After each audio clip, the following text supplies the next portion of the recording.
Called my barber, said, can you get me in? They said, yeah, come this afternoon.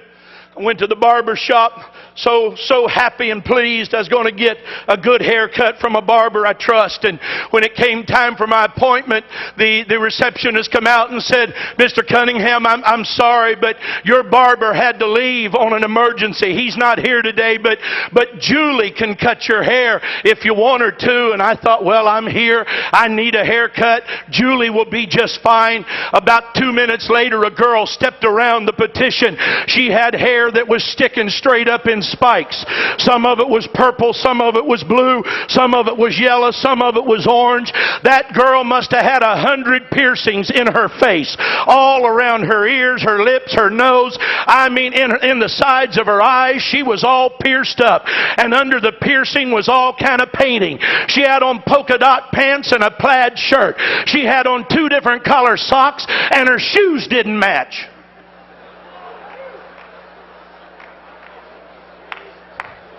She said, I'm Julie. Are you Jack?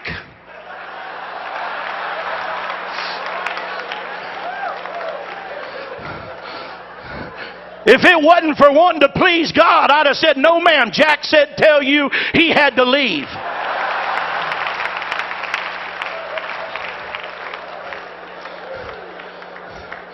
And I thought, well, I'll just endure it. And I went and sat down, and I did like I do too often. I thought I'll just go to sleep. I'll just sit down here and close my eyes and rest while this girl cuts my hair, and I hope she hurries up. There couldn't be anything in the world her and I would have in common. There couldn't be anything on earth she and I'd want to talk about.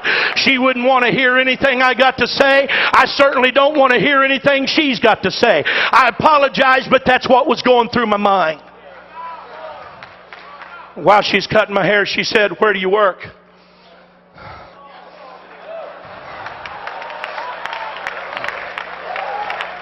So, well, I work over here at the World Evangelism Center, go to the end of I-70 and right where it butts into 270, that big building right there. And she said, oh yeah, I was there the other day. I said, you were at World Evangelism Center the other day? She said, yeah, you have a bookstore in there, don't you? I said, yes, ma'am.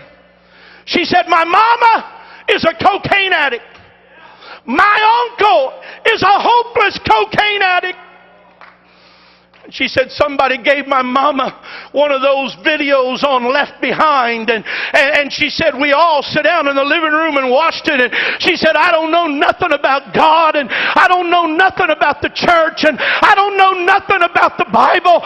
But she said, when I was finished watching it, I knew I didn't want to go to hell.